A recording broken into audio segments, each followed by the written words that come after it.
The antidote to fear is faith. What is faith? Well, Hebrew scripture says faith is the evidence of things hoped for and the conviction of things not yet seen. It's forward thinking. Faith is taking action on what you want, not on what you're afraid of. John Maxwell used to say the difference between faith and fear is imagining what you don't want. Faith is imagining and acting on what you do want. They're antidotes. Faith, picturing what you want, taking action toward what you want, focusing on what you want, which, by the way, is known as creative leadership. And that is the opposite of what Robert Anderson calls reactive leadership. So, reactive leadership is fear based. Welcome to Sharpen the Spear podcast, where we help manufacturing executives command the front and win the floor. I'm Richard Walsh, creator of the Sharpened Impact methodology, and I spent decades helping leaders transform frontline teams, unlock hidden profit, and capture capacity they didn't even know they had. If you want to see where your leadership gaps are costing you and how to fix them, head over to grittolead.com and run the free Sharpened Impact Simulator today. Let's sharpen your edge and get started. And we are back on STS Sharpen the Spear podcast with not just another incredible guest, but another returning incredible guest. And it's Wayne Wilson. He's back with us today, and we're going to dive deep into some incredible stuff. So, Wayne, give us a high-level review on a little backstory from you, so people maybe didn't hear the last episode will come up to speed, and then let's tear into this because I am excited. Backstory. Well, first of all, Richard, a second date is always an honor. Yes. I am incredibly grateful and appreciative that you would invite me back. Trust me with your listeners, and appreciate your listeners tuning in for a second conversation that I'm excited about. My name is Wayne Wilson. I am an executive and leadership coach. I have been in the helping profession in one form or another, Richard, for over 40 years. I started out in ministry, pastoring churches, um, being a chaplain in pastoral care. I left that and became an executive leader in the healthcare system. Worked for Wake Forest Baptist Health in North Carolina for 20 years about. Ran multiple nonprofit faith-based counseling centers here in the area. And after 18 years of that, left that and started coaching. So pivoted. My coaching practice is called Pivot Services. I pivoted myself. I pivoted into coaching. I ended up coaching internally. One of my clients hired me. I spent almost 10 years in coaching the blue collar world at all levels, frontline leaders, mid-level managers, and the C-suite within Snyder Fleet Solutions. Snyder Fleet Solutions has about 1,000 employees. They operate out of 11 states, Richard, and service the commercial truck industry with both light maintenance and commercial truck tires. And I served there as their talent manager, chief learning officer, director of professional development for 10 years, almost 10 years. So I left that in April and am now running Pivot Coaching and Consulting. So that's my journey in a nutshell. How's that? Love it. Love it. I love it. I love it.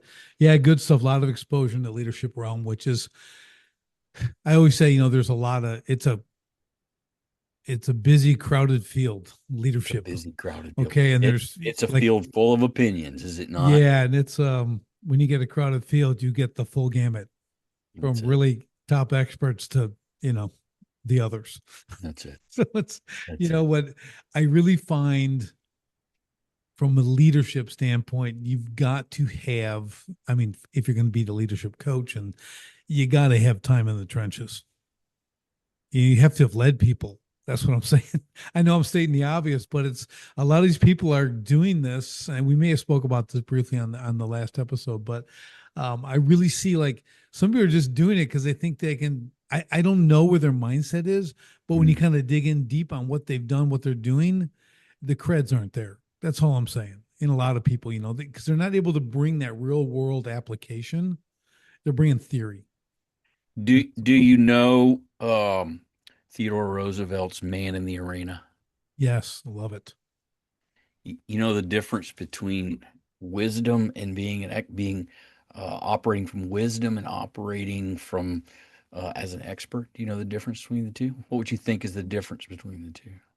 Well, operating from wisdom would be time. No, I it's would consider time bruises. in the game. It's what? Bruises. It's bruises. Oh yeah, okay. Well, I've got a lot of those, so I'll take Operating it. out of wisdom that requires a lot of bruises. Yes. Yeah, Yeah. been there, done that, right? Yeah. It's Yeah. important. I just think, when I look at it, I go, and it's not always the case in every situation, right? But there's things when there's new leaders. Okay. They don't have a lot of leadership experience, but they're Of course. placed in a leadership role. Of And we're course. going to talk about this today Yeah. because I think this is part of what we were talking about off Yeah. off air about people get thrust into these positions Yeah. and they get because they're a good worker and they make them a leader because they're a good worker, and then they just say lead, and there's your Hey, deer in Richard, you've done a headlights. really, really good job, and we are really, really pleased with the way you've done it. We're now going to give you responsibility for 11 people that you've never led before. That's it. Yeah. And by the way, we're not going to train you or give you any help with that, but we know you'll figure it out because you're smart. Welcome to leadership, Richard. Yeah, and don't forget that great title. Oh yeah, You're we're gonna going to you're give gonna you a get an title. amazing title and a little bump in pay. Yeah, Yeah, which comes with 20 plus more hours work, by the way. We're not going to right. tell you that part. It's so let's start here. Let me ask you, Wayne, why does an upper management, upper leadership think that's a good idea? That's where I want to just start. Why? What in their mind, their experience, and everything else in leadership, because they're upper leadership, Yeah. what makes them think that's a viable option? Well, let's turn this into a dialogue, and we'll share opinions about this because I know you've seen this in Mm-hmm. manufacturing, and I've seen it in ministry, I've seen it in commercial truck services, and I'm seeing it in construction. I'm now seeing it in landscaping. I'm seeing it all in a variety of different industries, and I think one is benevolent ignorance. And what I mean by that is their leaders mean well. I really do think their leaders mean well. And I meant a little bit of what I was sharing with your listeners a minute ago. They're the the the worker, the individual contributor, right? Franklin Covey calls it individual contributor, is a good employee, and Mm-hmm. they want to recognize this good employee, and they believe that giving them leadership responsibility is a move up and will be a career advancement, and that's probably true. What they really probably have never done is stopped and asked them if they wanted to be a leader. And I think that's where a lot of supervisors, frontline managers who are hiring another manager or mid-level managers, and I can 100% tell you that C-suite executives do it because they're really trying to find leaders. It's hard to find really good frontline leaders who can lead a team directly, be in the trenches and lead and get the work done. And it's really hard. So I know the executives are mean well. I just think they're making a variety of assumptions. Yeah, so I'm with you. I'm exactly with you. So here's my first thought. I think about myself and my time in leadership and having people under me. We often first go to how we think. Mm, Wouldn't I would have wanted to be a leader. If I was that really good worker, I wanted to be a leader. I became a leader and I actually became a business owner because I wanted to lead so much and built my own thing. So why wouldn't they mm, want that? That when mm. this is a I But see, am there's giving one of them the a assumptions, right? That's one of the this is an assumptions. assumption. I'm giving Yeah, them an yeah, incredible opportunity. that's right. I'm waiting for the gifts to be given me for the thank yous, Nice. right? Because Yeah, you just think, and this is typical entrepreneurial kind of ownership level thinking. yeah, Everyone thinks like me yeah, yeah. when nobody thinks like you. No one thinks like you. That's Nobody right. does, right? So, That's so, right. but so it makes you it goes to your point that they do mean well. They believe this is a gift. It's a literal promotion. Hmm. It's a reward for their hard work and effort and everything else. Hmm. But to your point, they haven't asked that person. And even if they did, I'm not sure what the response would be. There's pressure there. You get, when the higher up managers come down and talk to you about promoting you. Well, first of all, I guarantee you they're there as a salesman to sell you on this position because Oh they gosh, need to fill right. it, right? So All they're right. coming full both barrels, That's right? right. That's right. That's So right. I I just had I go ahead. had a general sales manager of a car dealership.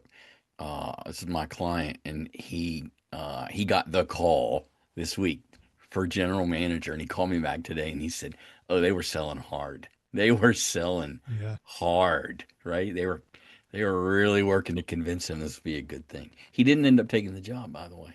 So, Yeah. right?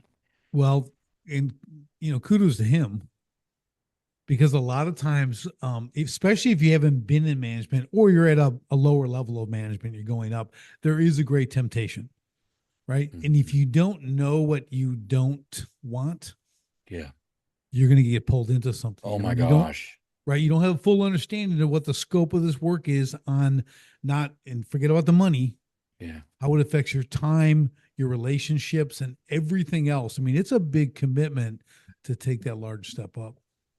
I, I what percentage of your listeners would you say that are listening to this podcast right now are first time leaders or in their first leadership role? I'll bet you it's probably 70, 80%. Hmm. They So if started we as a ask, craftsman and then they right started a on, business. I right mean, they on. may have run a couple of people, but not, it really was, I'm going to go do my thing. So if we ask them to rewind, go back uh, to when you were offered this leadership role, and if you knew then what you know now, would you still take this job? And I'll bet you it's 50-50. Yeah. And the 50 that say yes are going to have a way higher value, meaning they're going to want a lot more money for What, doing that one well, than what they're offered. I will quote my client from this morning, his words, quote unquote. It was not worth the money they offered me, Right. That's it. quote unquote. It was not worth the money they offered me. Yeah. Everyone has a value point, Wayne, when you think about it, and it's not just money, though that is a major contributing factor. But when you're demanding my time for a position, okay, and this is where a lot of people I think fall down too, and let me know what you think on this, is they haven't attached a value to their time yet. Mm. Do you know what I mean? People they've been working time for dollars like their whole life, right? But they haven't really thought about what they're actually Well, worth.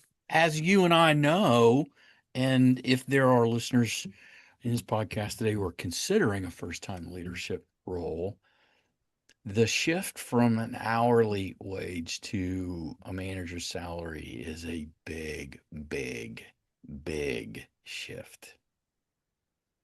It's a Yeah, and big I think shift. the reason why is they don't understand that, yeah, it's consistent pay, but now how do you quantify the work and the volume Hmm. to the pay, Hmm. right? And they don't know that because they don't even understand the whole scope of work Right. going into it. And that's kind of the disillusionment after a few months in, I think. Yeah.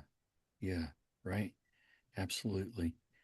Yeah. So we're making it sound like we're trying to talk people out of it. It sounds like, why would Well, you want to do well, this? not we're not trying. What we're trying to do is prepare them to ask the right questions, Nice. be in a position where they understand the responsibility they're about to take on or being asked to take on, Yeah. and there's probably some great questions they can ask going into these interviews if Yeah. they're asked. I mean, hey, we're going to make you a supervisor, and you just, what do you got? Just say yes. You don't have an Yeah. option. So they have to understand, like, well, you don't have to, because I always say, and I don't know if we mentioned this on the other one, you take that great worker and he's such a good worker and you promote him to supervisor. Well, you've done two things. You've removed a great worker from the floor Yep. and you put an untrained supervisor in the position. Yeah. right? He's become that now. So you kind of took a double hit. Okay. Production's going to go down on the floor. A little bit of chaos, a little bit of entropy, right, is going to happen because of that. But now you got ramp up time to get him to a satisfactory leadership standard. Hmm. And what does that look like if you indeed have that training? By the way, that was my job at Snyder Fleet Solutions, was to accelerate that time because we Yes. were taking exceptionally good commercial tire techs off the road and extremely talented warehouse managers off the floor, and we were putting them in management role, branch manager, service manager roles, and the productivity of that location was going to drop. My job was to accelerate the recovery of that. What I was able to demonstrate, which I will say to your listeners is absolutely possible, is we then multiplied the productivity. But that took 6 months to do that. Yeah, that okay. I was going to ask you a time frame, and that's, I mean, it's not forever, but that's a lot of investment. I was Right. not able to take someone off the floor and match and then grow the productivity of that particular branch location in less than 6 months. I was never able to do it in 3 months, but I could do it in 6 months or more. So what do you attribute that to, Wayne? Why six and not three? What was the hurdles there? The hurdles, let's say we take a good individual contributor, a good worker, and we're going to promote them to the manager. Well, immediately the productivity on a day-to-day basis is going to drop because now they have to do scheduling, and they have to take customer calls, and they have to deal with accounts receivables, and they have to, so there are these management tasks that now demand attention, or they're going to fail and the whole location then falls apart. So they're day to day what they're best at. They're making work. They're making things happen. They're not doing it. So they then have to help the team fill the gap. So that they then now have to identify who's the next me, who's the next person who's capable of doing what I used to do at the rate and at the quality that I used to do it, and then spend a little bit of time with them. That it takes at least 30, 60 days to learn what that looks like. What do I do with them? What kind of time do I spend with them? When I'm with them, how do I help them learn to do what I used to do as fast and as good as I used to do it?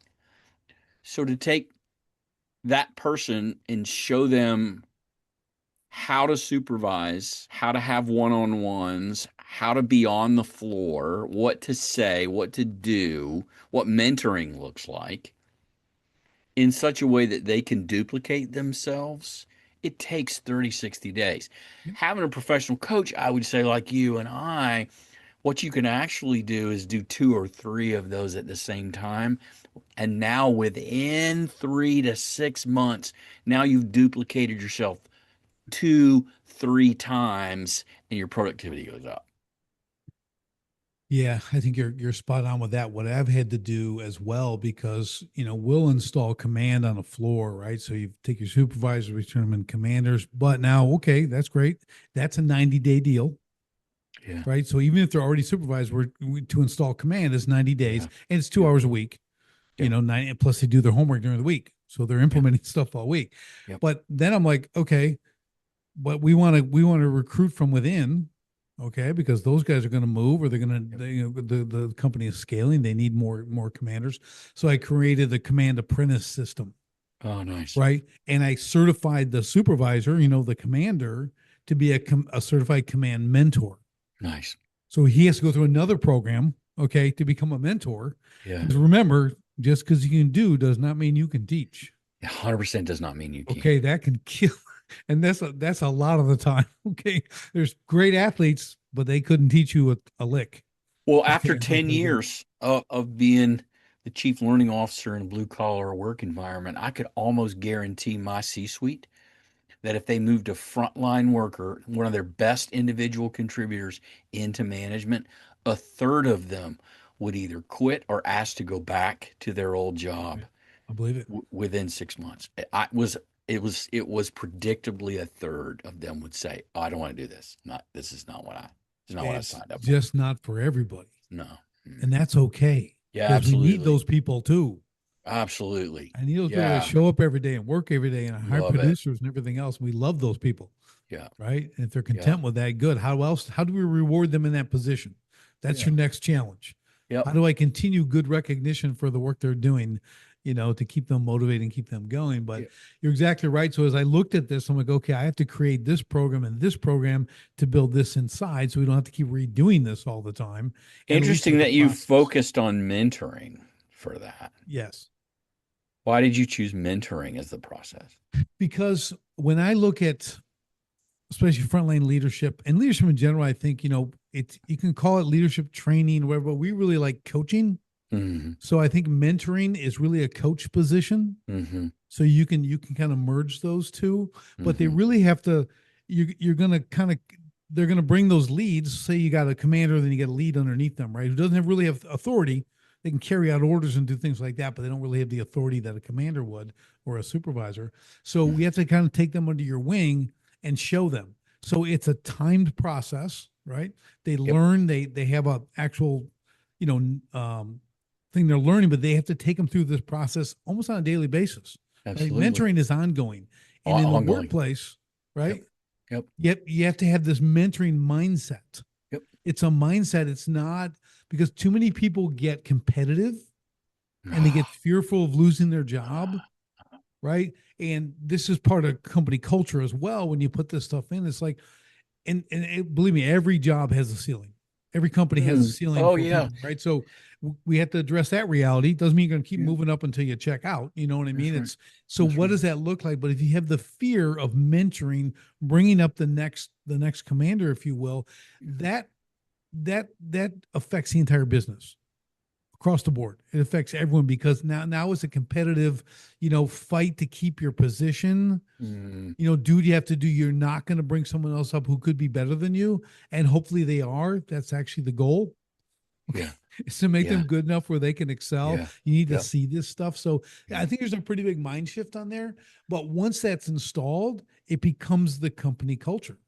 So there's your standard workers, then you go to lead, and then maybe commander from there. So if those that see that path, they'll appreciate it, right? Because they Yeah. want to get there.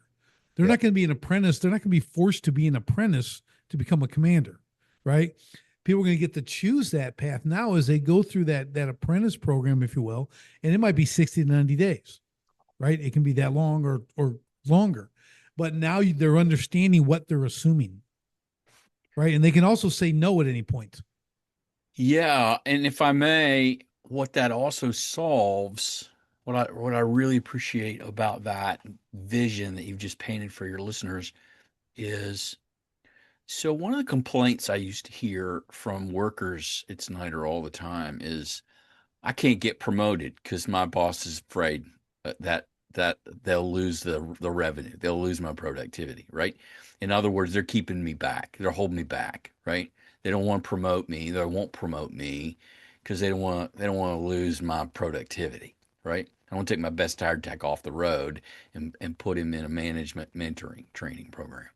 But what I love about what you just said is if I know that that's a process, then the business has a chance to adjust.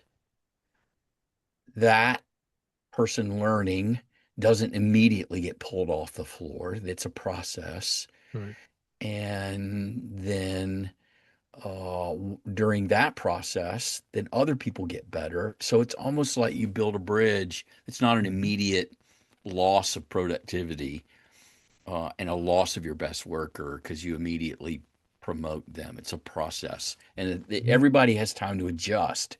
Does that work out like that? It sounds like it Yeah, would. because I have this attitude, when I come into any place, it's non-disruptive.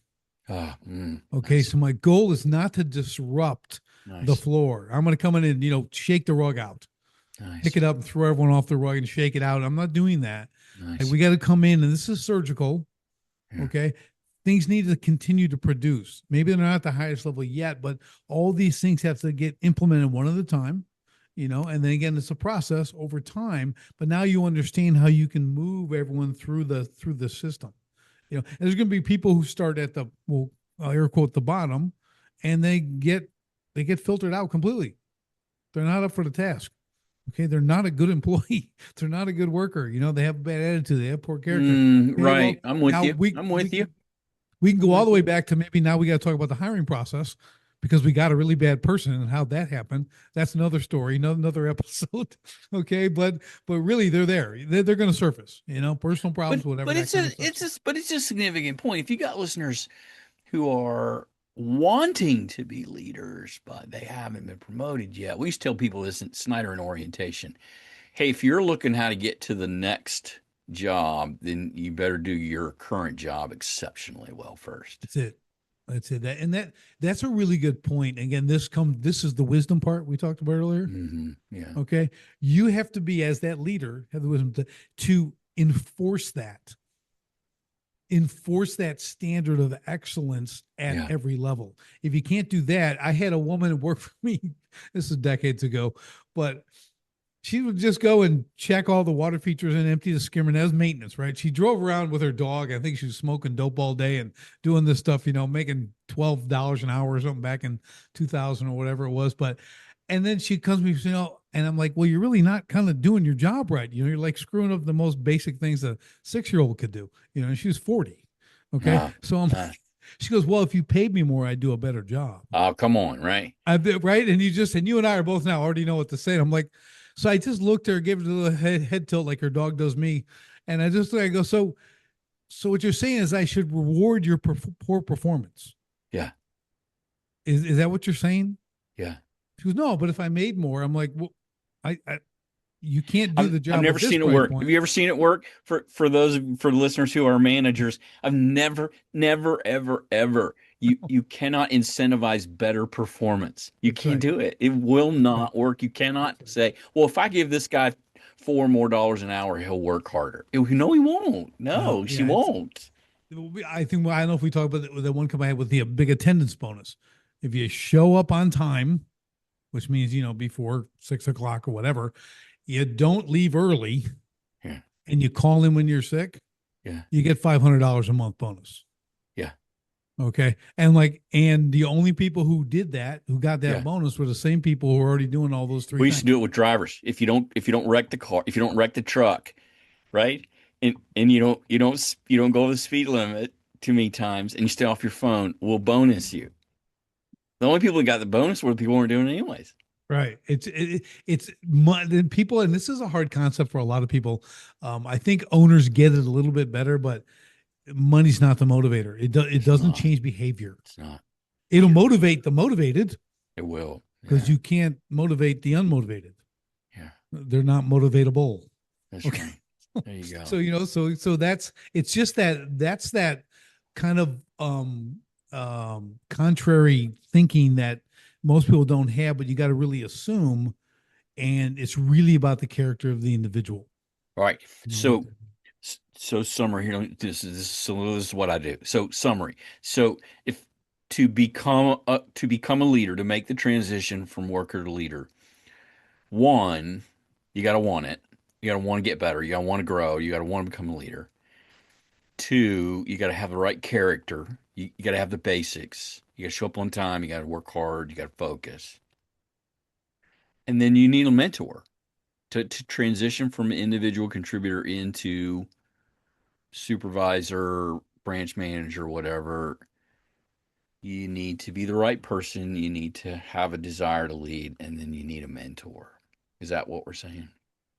Yeah, I think that's it. Now there's one other aspect of this that's difficult, and this is going to be kind of a top from the top down thing is are we inside that? Do we have actual standards? Okay, Mm-hmm. of operation, of quality, everything else, right? Like real standards, and not just standards. Every place actually has standards. Mm-hmm. Okay, they'll come up with something, Mm-hmm. but do they enforce the standard? Yeah. Do Yeah. they hold to the standard? Do they measure them? Yeah. Is it measurable, right? When they come to them, ask if they can do it another way. No. because that doesn't uphold the standard. If That's it right. upholds the standard, it's that. So That's right. there needs to be kind of that overarching um, premise of we're a standards based operation. Nice. Okay, and you can get down to core values and all that kind of stuff too in the company, but if things aren't enforceable, if there isn't repercussions for wrong actions, okay, all the mentoring and all the everything else you can think of here in the hard work isn't going to work, right? People will they'll rise to the expectations when again you're enforcing the standards. There's repercussions for your actions, okay? Hmm. Because everyone has expectations, but they don't have the consequences. They don't have the Hmm. repercussions of Hmm. not meeting those expectations. So Yeah, I used to tell my managers all the time, my frontline managers that I was coaching, consequences or standards with no consequences have no teeth. Right? yeah, they're suggestions. Yeah, they're just guideline. They're just like, Yeah, this is what we'd like you to do, but if you don't do it, then right. but Yeah, and but that if just makes my skin crawl, Wayne. yeah, I yeah, can't even think of operating something like that. I'm like, ugh. There'll be blood on the floor, okay? Because something's not going right here. So, yeah. we got to fix that. But it's when you see it enacted though, when we Oh my install gosh. it, Oh it's my gosh. amazing. It's like Oh my gosh. it's an overnight transformation. And you know what the people are? Way happier. Way happier. They're way happier because you know how it goes. You're going to have your super performer up here always doing it anyway. We just talked about those guys, and you have the people who don't. But when they all have to come up to the bar, they're happier because they understand what success is on the Mm. daily. So we had a process. I was going to share this earlier. So we had a process. I learned it years ago in actually ministry in graduate school, and it stuck in my head. And I've played it out now in mental health centers. I've played it out teaching as a professor of other counselors. I played it out with commercial truck tire repair service techs. I played it out with mechanics. I played it out with new folks in landscaping, and it always works. It goes like this: the the process of mentoring, what a supervisor does is first, I do, you watch. So I'm gonna do it. I'm gonna show you. I'm gonna show you the standard. I'm gonna show you what this looks like. So I do, you watch. And then here's the key. Then we debrief. Then I go, Richard, what'd you see me do? What are the details of what'd you see me do? What'd you like? And so we debrief it. We have a little brief conversation. We can do it in 5 minutes standing right after the job. So I do, you watch, we debrief. Then you do, I watch, then we debrief. So now you're going to do it. You're going to turn around, you're going to do exactly what I just did, and I'm going to watch. And now we're going to debrief it again. Here's what I saw you do that I did, and I love that. Here's what you didn't do that I do, and it doesn't meet the standard. Do it again, let's fix it. So you do, I watch. Now, when I know you have it, you do. I walk away. You do it. I come back. I inspect the results of what you did. Now, third, here's where the duplication comes in. You teach. You teach somebody else. Because that's where the greatest learning comes Yep. from, right? Yep. You master it. You master it when you teach somebody else to do what I just did with you. Right now, you duplicate that process with somebody else. And that was the mentoring process that we've implemented over and over and over again. And the standards just get clean and clear, and everybody knows what they are. And Yep. right, you're allowed to make mistakes because we fix it, we we we repair it. Yeah, so we had this process of duplication that we've used that I found Yeah. Well, really meaningful. I learned early on when I was fighting, when I was boxing. All of a sudden I started training these kids like this, kind of giving back at the gym. I'm fighting. I'm being trained by my trainer and my roommate. I mean, we're both fighting. We're doing all that stuff. And I started putting the mitts on and started walking these kids through, showing the basic jabs, showing the right There you hand, go. showing the hook, working through doing combinations, getting the training. When you get on the other side of the mitts, right? Now you're holding them. You see things differently, Oh, right? wow, really? It made me such a better boxer. Oh my gosh. Like, I mean, it's like it became like I made any boxer I ever trained train other boxers. Yeah. Like this is part of the training. Yeah. You don't get to just hit the bag and get in the ring and spar and Yeah. jump rope. You got to train someone. I'm gonna Yeah. get you a novice, you know, or I'm gonna get you someone of high quality. You're gonna call the shots. You're gonna catch them. You're gonna see what it really looks like. Would you ever get so good at something you didn't even have to think about what you were doing? You just did it automatically? Yeah, I'm kind of there. And that, but you can't do that if you're teaching somebody else. You got to be able to break it down and That's describe right. what you That's right. do and how And you do that's it and what why you do it. but I yeah, but I got there by teaching others, like you're saying. Like I started walking that and I started seeing a whole different way to move in the ring, how to set up different shots and Yeah. everything else. You start to really understand what they're Yeah. doing. You're also catching all their negatives. You're Oh, dropping your left wow. hand when you're bringing it Oh, back wow. straight out, straight back. And I'd be able to slap him in the head. Right. Just give them the slap with a mitt, pop on the side of the head. I'm like, just keep your hand up, and work Yeah. that way. See the openings. I'm seeing that left hook to the body because their hands are up here. I Uh-huh. can give them, I can flick a jab, come down here, and do that. So you really started to develop like your own technique and the way to look at the opponent very, very differently than you were before you were on the training side. So I just Yeah. think it's one of those, like, just like you said, it's so valuable that you're having them teach someone. Well, I think you just gave me an insight as to a question I used to ponder all the time. My manager used to call me all the time and go, I can't get this person to, why can't they get it? Why don't they just get it? And I would scratch my head. I go, that's a good question. And what you've just helped me understand is, well, because you haven't yet put yourself in the role of teacher. Right. So you haven't learned to diagnose what they're doing wrong because you're still in the doer Yep. role, thinking like a doer. And you're just thinking, if I do it and they watch me do it, and they'll be able to do it. Well, that doesn't work, does it? Right. So you got to That's put why yourself in the role of teacher and figure out what they're doing wrong, what they're doing differently than you do it. and there's another great technique that you can use too, or a practice, and that's role play. Mm, Get them in the role play when you're speaking to someone. We do this all the time with commanders. Like we make them head to head. You're the worker. You're the commander. Here's the problem. mm, Walk mm. through this. Let's see it. And when they have to do it live, because everyone thinks in their head they're going to say the right thing Yeah. until the pressure comes. Right. Okay. Right. And there's the old Right. saying, you only get to rise to your last level of training, your Yeah. highest level of training. And if you haven't Yeah. practiced this, that Yeah. first thing out of their mouth, I guarantee is going to be the wrong thing. Everybody hates role playing, don't they? Everybody They hates role do, but play. it's so much fun to make them do it. So we do it all the time. It's a huge part of the training. It's like, and then I make them, then they got to do it on the floor. They actually have to implement this and then report back, upload what happened. Wow. Like there's no escaping it. Yeah. Okay. Because that's Yeah. the only way. It's the baptism by fire. It's getting in the mix. And I'm like, I'm not looking for the perfect response. I'm looking for a response. What happened? Because the wrong response is going to be the best way you learn. Yeah. So let's break this down. So I'm sure you got a listener out there and they're thinking about so and so, an employee that they have, and they're just not performing, they're just not doing it right, they're just not getting it right, they can't get it, they're not getting it.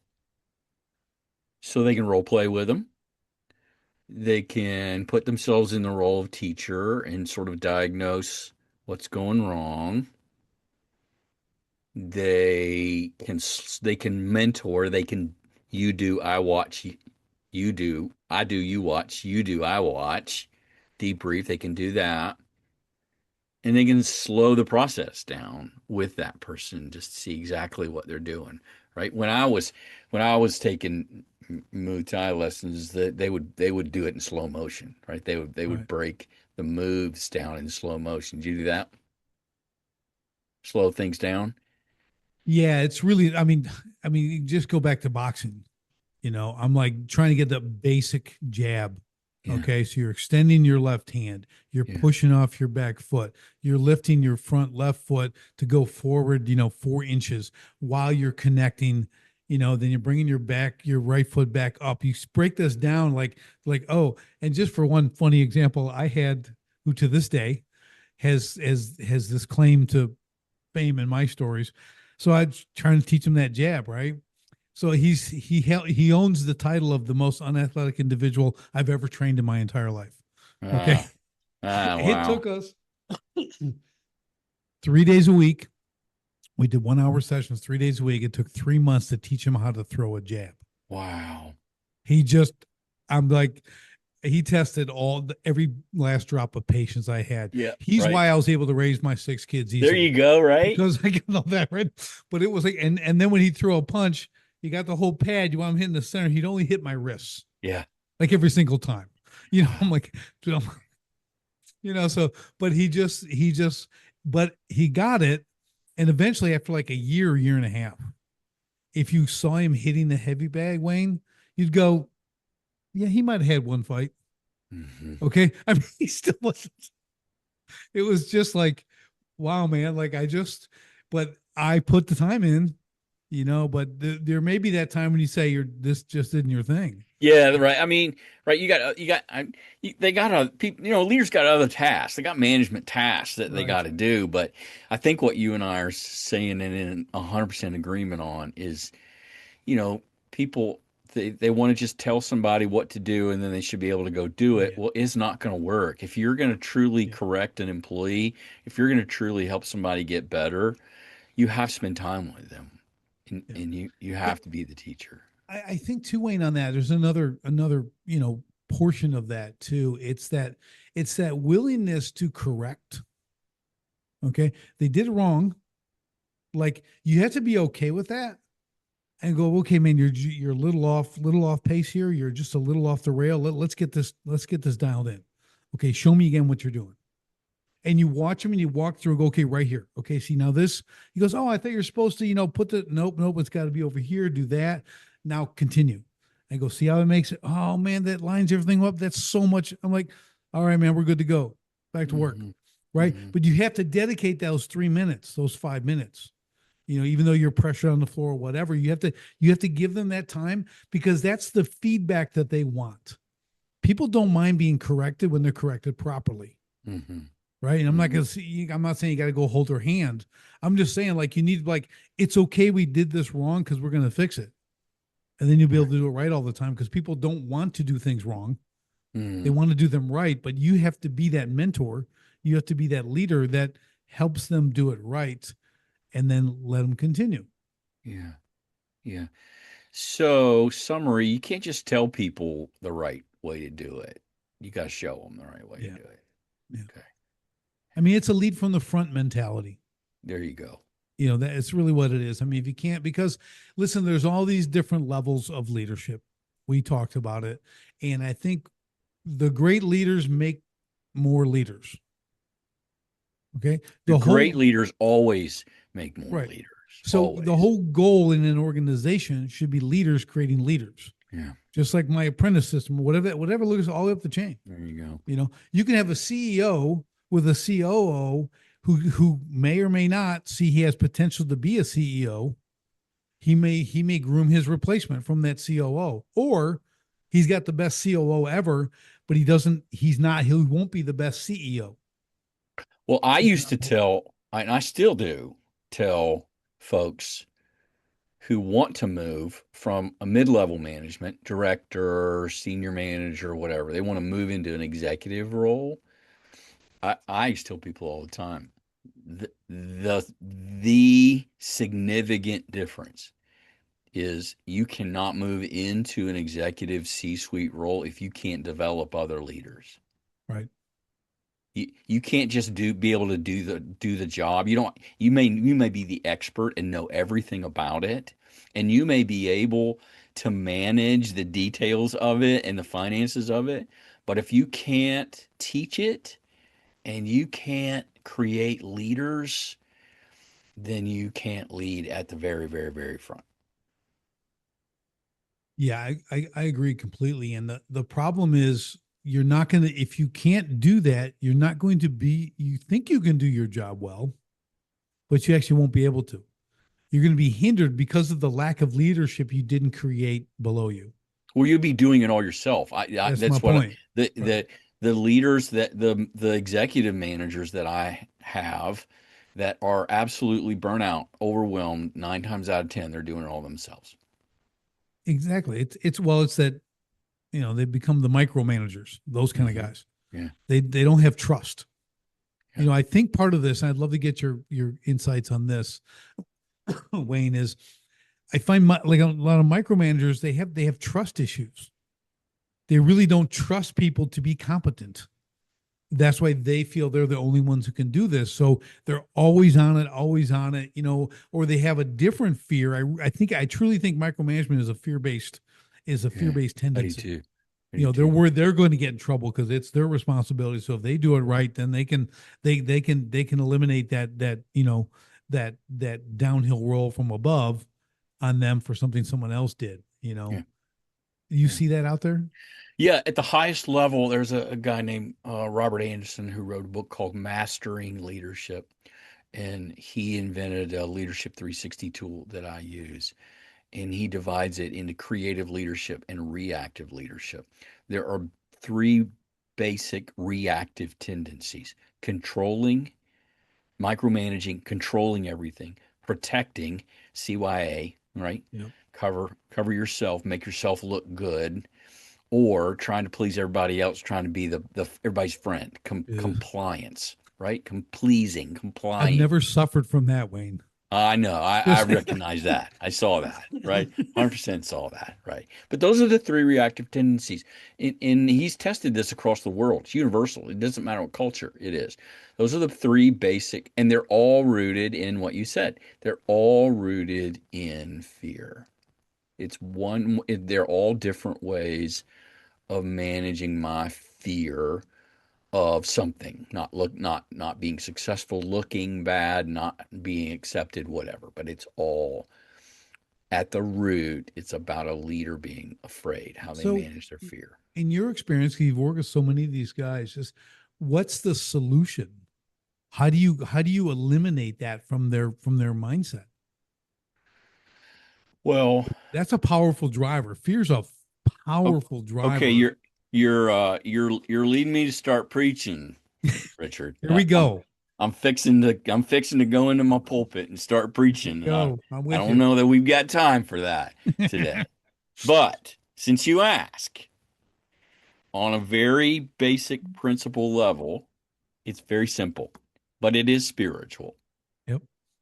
The antidote to fear is faith. What is faith? Well, Hebrew scripture says faith is the evidence of things hoped for and the conviction of things not yet seen. It's forward thinking. Faith is taking action on what you want, not on what you're afraid of. John Maxwell used to say the difference between faith and fear is imagining what you don't want. Faith is imagining and acting on what you do want. They're antidotes. Faith, picturing what you want, taking action toward what you want, focusing on what you want, which, by the way, is known as creative leadership. And that is the opposite of what Robert Anderson calls reactive leadership. So, reactive leadership is fear based, it's imagining what you don't want and trying to prevent it. Creative leadership is having a clear vision, a mental picture of what you do want, the end goal, and acting toward that. So it's all about shifting your mindset from what you're afraid of, what you don't want to have happen, to this thing that a lot of leaders just resist because they just feel like it's a waste of time and they don't have time for it, and they don't create a compelling vision that they can communicate about what we're after and why we're after that and why it's important. And they just don't have time for that. They just want to get the work done. And then they end up people making mistakes. And so they don't take time to create a compelling vision. No one knows what you're after. No one knows what the end goal is. So the antidote to fear is faith. Yeah. Love it. I love it. I love it. And it's true. I think when I look at different people who operate at different levels and different things, and that's why I go to the on micromanagement. I haven't read all these books on the stuff. Okay. Mm, I mm, just understand people yeah. pretty well, Yeah. and I see them and I understand, well, that's absolutely fear based. Yeah. There's not another explanation. Yeah. That's all it is. But, but as always, the Bible has the simplest solutions Mm, if you'll just read it. Okay. yeah. You can figure these things out, but focusing on what you do want, that faith, in that changes everything. Sure. Like Well, it, you've probably asked people 100 times just in having gotten to know you, Richard, and the way that you function. Hey, if you couldn't fail, what would you do right. instead? And what you've done is you've shoved fear under the table and you've said, let's just imagine for a minute you got no fear. You're not going to fail. You're absolutely going to knock this out of the park. What would you chase? And then people can do it because they're not Right. thinking out Just of like that, fear. money's not the object Money's not the object, because right? that's a fear. It's a That's a fear. security thing. It's a fear Yeah, thing, right? And that yeah, that'll limit all your beliefs. right. And Yeah. then even when you say that, they give. I mean, I forgot who it was. I don't think we talked about this last time, but I think it was. I can't remember his name right now. He's a big hitter, does a lot of motivational stuff. But he was working in, I think, Los Angeles and working with all these low income kids, gangbangers, all this kind of stuff. And he was talking to me. He said, "Listen, if you could have as much money as you wanted, Mm-hmm. okay, how much would you want Mm-hmm. of your dreams? Like the just what you pick the number, you get to Pick a have it." number. Yeah. It was like 100, 150 kids or something. He had different Yeah. kids he had talked to. No, without exception, $1 million. $1 million. Yeah. $1 million. That was it. Yeah. Million, and he's like, anything. And he tell him any amount. He goes, yeah, $1 million. That's it. You know what I mean? Even that is like Yeah. limiting. And now, like maybe when I was 18, I thought that was a lot, Yeah. and then you make it. Yeah. You go, well, this is nothing. Yeah. Where is it? It's Yeah. gone. It's So gone. so you Right. start learning, like, and then as part of maturity, and you see things and things that you can accomplish, but you don't ever think big enough, because you're limited by $1 million thinking. Yeah. Yeah. To some people that's life changing. To other people, it's. I remember once when I heard a radio station advertising they were giving away $10,000. Okay, if you win this thing, life changing, life changing time. I'm like 10,000. That's not changing anyone's life. Mm-hmm. But the mindset, it was all about the mindset and the level of who they were speaking to, who's their average listener, and everything else, which was an average. I think the average income base was like $36,000 at this time, of the listeners. That was average. So I guess if you say $10,000, that's about a third of what you're making. That seems Mm-hmm. like a lot to Mm-hmm. people. But it was just interesting to hear how they use certain things to trigger certain people, and people's definitions or perceptions of what that is becomes, right? So Mm-hmm. if we take that same mindset and we go to the floor and we're training and leading people, I'm not saying like find the right number, but I'm saying you have to think way bigger than you think, Mm-hmm. to lead properly. You've got to be the one with the vision. You already said it. You have to, how do you paint the vision? How do you give them the correct why we do this, where we're Right. going with this, where you Right. can go? That's Right. that's that's the whole point, right? I mean, I think it's an obligation as a leader to be able to paint that bigger picture, to get them up that hill, to cross that ocean, whatever it might be. Well, you can be great at what you do, but as we've already covered in this podcast, if you can't teach other people to do it, you have a bad job because you have to do it all yourself. And then if you can't tell people what the goal is, what the standard is, and why we're chasing that, then they likely won't follow you. Right. So now you're all by yourself. You may even be able to do it well, and you might be capable of teaching, but no one's letting you teach them because you haven't given them a reason to do it. Right. Right? The Right. locker room inspiration is why you're going to go out there and work like hell to win. Right. Right. They got to have a why. Yeah, I think it's also it becomes down to we do a lot of measuring on performance and stuff like that on the floor and what's Mm, going on as far as mm, command goes. What what breaks under pressure? Okay, yeah, that's what you have to see. Is it installed deep enough to maintain those standards we talked about earlier and everything else when the pressure is on, yeah, when the intensity's up, the production's up, we got to meet a certain quota in this time period and everything else. Can you maintain the standards and meet the quota? Yeah. can you do this stuff? And that's what you really got to gear for. That as we mentor, as we lead, that's what we're enforcing. That's what we're installing. We're preparing for that. That's part of that vision. As these Well, companies are looking to I just grow, it's posted like, on this. I just posted on this last week on LinkedIn that for a skilled leader, what breaks down under pressure is actually reveals the flaws in your system. mm-hmm, It's that's not it. a reflection of your workers. It's not because they're incompetent. It's not because they're not motivated. It broke down where your system Yep. is flawed, right? And it's the opportunity to go back and improve your processes, your training processes, your standards, your system, your procedures, right? The pressure reveals the Yep. vulnerabilities in your leadership, not in your employees. Yeah. And this is a great point, Wayne. You have to, as the leader, you have to be open to that. Have to You be. have to invite the pressure Yeah, and yeah. need the pressure test. We use it a lot. We use the term a lot. Let me pressure, like, Pressure hey man, test this it. looks awesome Yeah, on paper. Let's go yeah, pressure test it. yeah, So I went to different companies, smaller companies. They weren't really going to be eligible to be my clients, yeah, right? They're not at that. But what they do, the principle yeah, is the same. yeah, So I go in and just let me do this, yeah, no cost a million. I'm just pressure testing this. Let me see what happens. yep. And the great thing was, I show them like they could see the gaps. I'm like, Mm, I, you can't, and I'm not, I'm just saying they can't afford my price point, right? right, Or they don't have right. the volume of people that I can make this work. But Right. I show them what they need to close and they work on it, Nice. which enables them to grow and scale, That's right. right? And perform better at their level and 100%. then improve. And we 100%. both Absolutely. win in that 100%. situation, right? Yes. I Yes. get to test my system. They get to see real world results. I mean, I Yes. can walk off the floor. This is what's happening today. I Yes. can show you right now. And I love that. I Nice. love that ability to be able to do that. And that's why I created what I did. But, again, it comes back to command, it comes back to leadership, Yeah. and almost kind of without saying it. Yep. Yep. You're Yep. seeing where all the disparities are, and those disparities can always be closed. Yeah. And that in real world terms means recovering profit. Well, that's the highest level of leadership, just for your listeners' benefit. That's not where it starts. We started this podcast and where leadership starts. And that's to be able to take an individual employee and teach them, mentor them, grow them, right?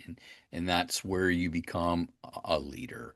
But the end goal is to be able to create repetitive, sustainable processes over a period of time. And that's what makes leaders great. So that's kind of the end goal. Yeah. Yeah. Yeah. But I wanted to cover this whole span because there isn't one solution. Do you know what I mean? It's not because one leader, what our big goal when I look at it too is not to make it personality driven, Mm, right? When you have to depend on the personality, you're mm, always going to have a ton of variance, mm, right? mm, Shift to shift or whatever that right, is, right? Because you're right. personality driven. So it goes back to what we've been saying though.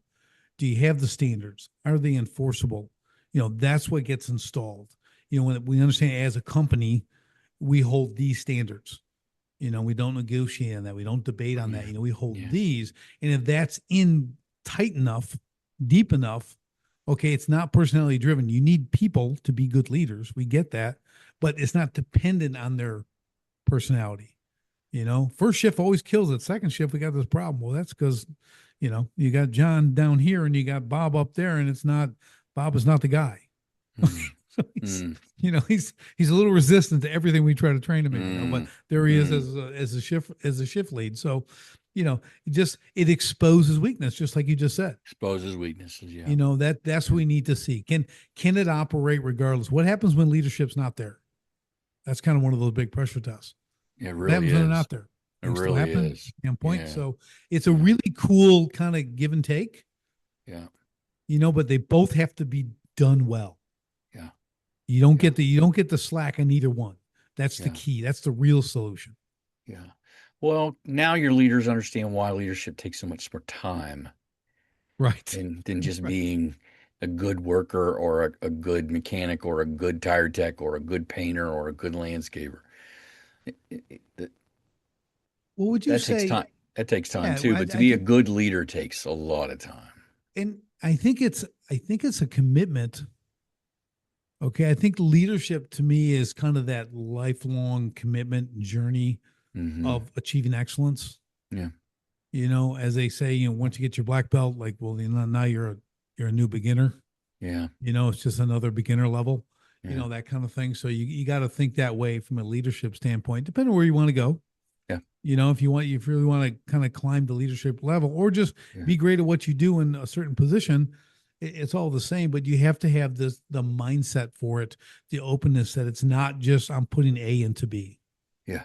Yep. all day. You know, Yep. I'm dealing with personalities. I'm dealing with flow. I got to be able to handle all this stuff. So, Yeah. um, just a powerful topic. Oh man. You know, Wow. so good, so good. We have Yeah. for a part two, we just crushed it. This has been We great. crushed it. So your leaders ought to be able to ready. They ought to be ready to go. No, they That's just right. go out and mentor and teach, and We just solved the whole leadership issue. Like I we're love it. out of we just talked ourselves out of business. It's a master's degree in leadership today on That's your right. That's podcast. right. And it really, you know, I mean, you know, tongue in cheek, I know, but it's these things as another tool of leadership is to listen to the right podcast. Yeah. Listen to people out there doing it, making a difference, have that time in, right? This is where you can get that. You know, I'm not just saying my podcast, but there's Well, we'll say this to your leaders, and this is a credit to you, Richard, and to what you're doing on this podcast. Your listeners probably would be wise to notice that not once during this hour did either of us ever say the 7 easy steps to leadership are. We didn't, yeah, right? because And we're they're not wise. going to hear that from you or from me because the quick, easy 7 steps from YouTube, you're not going to learn it there. It's not Yeah, you're going to be happening you might get laughed at. there. I Yeah, don't yeah. know. It's going to be, but it is that, and again, that's a great point, Wayne. Just kind of put a bow on all this. It's applied learning, It's applied learning. Come on, right on. right? I Absolutely. mean, it's just and for the right people who want to be leadership, that should be comforting. Yes, yes, Okay, I mean, there's yes, books. We all read books. You've yes, quoted 4 or 5 books. Okay, I've yes. written books. I read books. We Yeah, all get that, but then we go apply it. yeah, And yeah. sometimes those books, there's a chapter that may not get used very much That's because right. it wasn't very practical It in our wasn't practical. situations, It and that's wasn't okay, right? translatable. Yeah, Yeah, we did it and yeah, went, yeah, yeah. that's not going here. That didn't That's work. why I make all our people when we're working, they go on the floor and they apply what we just taught them. There you Just like go. showing, we'll watch you and they come back with it, and things get assimilated. Yeah, You know, it's really yeah. you just watch the assimilation of, again, that's what makes you a great trainer, I a love mentor, that. I things like love that, you that. know, because you're forcing them to assimilate it, I love not go that. think about it for a week and come back and talk about the next thing. You know, you have to go apply this. You know, I just love that. back to the boxing. Yep, Okay, you're yep, gonna throw the three yep, combination yep, until you know it. You can do it in your sleep. I would yep. stand around. You'd see me throw like this left hook to the body, right? It is weird. Like you look at me, you think I had some kind of reflex action or something, But I'm like pop, and in my mind, Wayne, I'm picturing the liver right Mm-hmm. before the Mm-hmm. rib cage on the right side Mm-hmm. and compressing that. Mm-hmm. Right, my shot is coming right at the perfect up Mm-hmm. angle. That's can compress the liver. That will then draw every breath of life out of you, and you Mm-hmm. can't think, and you fall on the floor, and you're flopping like a fish Mm-hmm. for 10 seconds, and then you're perfectly fine. Yeah, But the fight is over. yeah, Okay. Every day I'm an odd duck. Okay. But that shot stopped a lot of people. yeah, And I fought big boys. yeah, I'm like, knocking you out, that can be kind of cool. Stopping to the body, it's yeah. humiliating. There you Okay. go. It's just There you go, Ray. humiliating. So I just focused on that. And to this day, I have a pretty phenomenal left hook to the body. That's But amazing. again, just is repetition, apply it, what works, how do you set it up, and all that stuff. So enough of the boxing lessons, but it's just I'd like to put it into real world terms. There you go. Yep. So just Yep. such good stuff. Wayne, another incredible episode, as I knew it Thank would you, be. Richard. How can people get in touch with you, follow you? You know the drill. Yeah, so I am really committed to demonstrating and presenting who I am and the way I lead on LinkedIn. So my LinkedIn page, you can find me on LinkedIn, Dr. Wayne Wilson. That's how you find me on LinkedIn. Follow me there. I'm putting the bulk of my really good content there so people get a sense of who I am. And then if you just want to book a conversation, just want to talk, there's no cost to that. It's a 30-minute, how can I help you? What are you struggling with at coachdrwayne.com.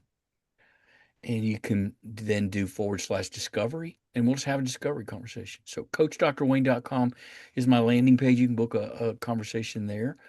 And that's just let's just chat. There's no cost to that. Let's just talk about what's going on with you, where you're struggling with your leadership, and how can I help? And if I can help you, great. And if I can just give you some suggestions and you go on your way, then great too. So that's the easiest way to just book a chat with me. Let's have a chat. Love it. Love it. Good stuff. Yeah. Connect on LinkedIn for sure. I am doing more on LinkedIn myself, kind of that's my industry now with is in there. So it's been good. But yeah, it's a great place to go. And it's better when you have one place, It's find me way here. better. It's way better. I Yeah. can't. I just don't have the attention span for LinkedIn, Instagram, Facebook, Yeah. TikTok. I just don't have it. So I'm with you. I that's pick where I'm one, at. That's and where I'm just the at. way it is, and just Yeah. call me limited. I'm in. And I'm I'm okay in. with that. And I'm like, can't hurt my feelings, I'm but in. unless you go to LinkedIn and try to hurt my feelings, then you have an opportunity. You won't, but you have an opportunity because that's where I'll be. So Wayne, so awesome.